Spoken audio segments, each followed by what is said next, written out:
Welcome back, everyone, to the deep dive. Yeah. Where we take the sources that you've been looking at, maybe struggling to get through, and we really kind of boil them down to the essential elements, Right. things you really need to know. Yeah. So today, we're diving into something that I think is really fascinating. We got a source from a listener, and it's from the Stoic Wisdom 365 YouTube channel. Okay. The video is called 8 Signs You're a Good-Looking Older Man, Even If You Don't Think. So, ... pipe Stoicism. I love that. Yeah, it's a great title. It's a great title. Yeah. So the idea here, and I think what we really want to help you, the listener, understand is that there's this kind of attractiveness, a quiet power that comes with age and experience. Yeah, and it's not just about, what's on the surface. Right. It's really about that inner confidence and the way it manifests. Yeah, and I think a lot of us, as we get older, we start to maybe question, do I still have it? Yeah. Am I still attractive? Am I relevant? Relevant. Yeah. Yeah, and I think what this video and what we're going to unpack today is that you have a lot to offer, and maybe in ways that you haven't even fully realized. Exactly, and I think what's really cool is the way this video ties it to Stoic philosophy. Yeah. Those ancient thinkers like Marcus Aurelius, Seneca, Epictetus. Right. They really had a lot to say about how your inner world shapes how others perceive you. Yeah, and we're going to dive into that, starting with the first sign, and that's noticing subtle flirting gestures. Okay. Now, the video kicks this off with a brilliant quote from Epictetus. He says, "We have 2 ears and 1 mouth so that we can listen twice as much as we speak." Sure. So right away, it's like, okay, we need to pay attention. Right. It's not always about what's being said. Right. It's those subtle cues. Yeah. So what are we looking for here? Well, the video talks about, those little things that might seem insignificant at first. Like, you're talking to someone and they kind of brush your arm while they're laughing. Or maybe their eye contact lingers just a bit longer than usual. Right. Or, they're kind of playing with their hair absentmindedly while you're having a conversation. Right. Maybe even mirroring your posture. So these are like little invitations almost. They can be. Little checks to see if the connection is there. Yeah, and the video suggests that these aren't just random actions. Right. They're often subconscious signals of interest. Yeah, and this is where Marcus Aurelius comes in. That idea that awareness is the root of true power.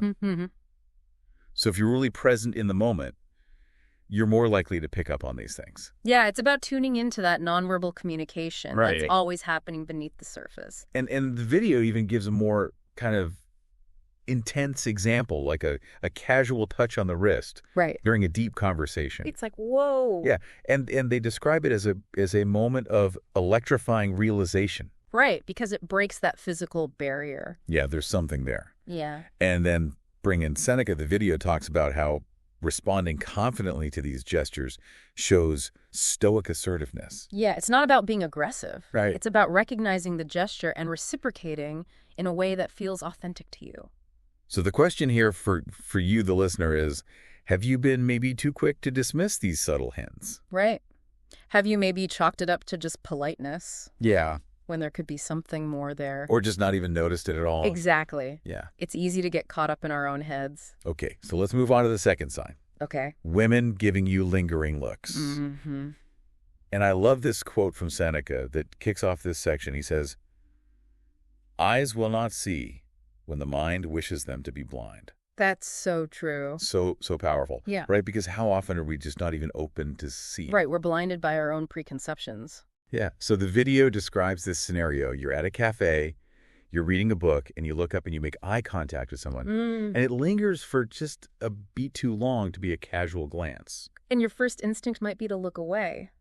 Yeah. You're like, oh, did I imagine that? Or maybe I'm misinterpreting things. Yeah. And the video suggests that maybe it's modesty or a bit of self-doubt that makes us dismiss these moments. Yeah, but the Stoics really valued seeing reality clearly. Right. Even if that reality is that someone finds you attractive too. Yeah. And these lingering looks, the video argues they're not just accidental.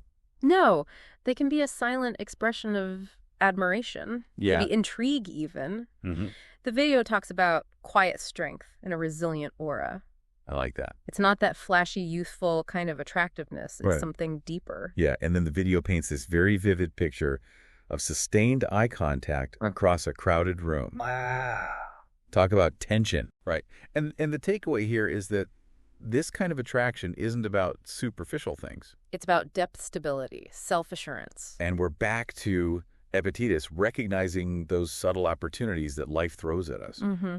And being willing to act on them. Yeah, so the question here is, how many times have you convinced yourself that those lingering gazes were just random? Or meaningless. Yeah. How many potential connections have we missed out on? Yeah, because we weren't open to it. Exactly. Okay, sign number 3 is a shift to something that you project. Okay. Your confident and relaxed presence. Mm-hmm. And the quote here is from Epictetus, and he says, "Freedom is the only worthy goal in life. It is won by disregarding things that lie beyond our control." Powerful words. Yeah. So we're talking about that inner freedom that comes from letting go of what we can't control. Yeah. So the video contrasts this with the image of, younger guys who are trying too hard to impress. Right, all that bravado. Yeah, and then there's you who just walks into a room with this quiet confidence. You're not demanding attention, right, but it somehow finds you. Yeah, and the video links this to Marcus Aurelius, that true power lies in being undisturbed by external validation. So your presence isn't about seeking approval. Right. It comes from a place of inner peace. Yeah, and how does that manifest? How do we see that? Well, the video talks about speaking thoughtfully and clearly when you do speak. Okay. But also being comfortable with silence. Right. It even gives this image of a heated discussion where everyone's getting riled up. Yeah, voices are raised. Yeah, and you remain calm. Right. And that calmness actually has a calming effect on the whole room. It radiates outwards. Exactly. And that the video suggests speaks volumes about your inner strength and resilience. Yeah, those qualities that are forged through life's challenges. Right. And it also points out that this unforced confidence is incredibly attractive. Mm-hmm. It signals someone who's comfortable in their own skin, not trying to be anyone else. So the question here for you listening is, do you recognize the power of your own presence? Have you ever really thought about how your calm confidence affects those around you? Yeah. Have you harnessed that power? It's worth considering. Okay, sign number 4. Younger people feeling comfortable around you. Okay, this is an interesting one. Yeah, and it starts with this quote from Marcus Aurelius. "The happiness of your life depends upon the quality of your thoughts." Profound. So the video sets up this scene. You're at a coffee shop, maybe lost in thought. Right. And there's a group of younger people nearby. They're laughing and joking. And you make some quiet observation almost to yourself. And then they include you in their laughter. Oh, that's nice. Yeah. And the video highlights this as the shocking twist. Right, because it's so effortless. Yeah, there's this ease and comfort. Yeah, and the video attributes it to your inner tranquility and self-assurance. So again, that Stoic ideal. Right, inner peace. Yeah, and they contrast this with the energy of younger people who might still be seeking validation, trying to figure things out. Still trying to find their place. Yeah, and the video suggests that your calm presence is like an anchor. Offering a sense of trust and authenticity. And bringing in Seneca. Again, it talks about true strength being in simplicity and sincerity, not in trying to be someone you're not. Yeah. So then they give another scenario. You're at a social gathering, and a younger person approaches you. Okay. Strikes up a conversation, and just feels comfortable opening up to you. Right, like they can be themselves around you. Yeah, and the power here, according to the video, is that understated charisma. That comes from Stoic calmness and clarity. Right, and it circles back to Marcus Aurelius that the most significant influence we have comes from that steady wisdom and peaceful confidence. Yeah.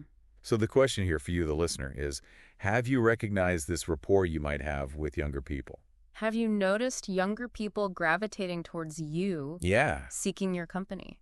Have you acknowledged it or just thought of it as random? Exactly. All right, sign number 5, compliments on your style or grooming. Okay. And the quote here is from Epictetus. He says, "Know first who you are, and then adorn yourself accordingly." I love that. Yeah, so it's about self-awareness, right? Yeah, knowing yourself and then expressing that through your style. Yeah, so the video gives this example because, like, someone compliments your outfit or your haircut at an event. Okay. And you might be tempted to just brush it off.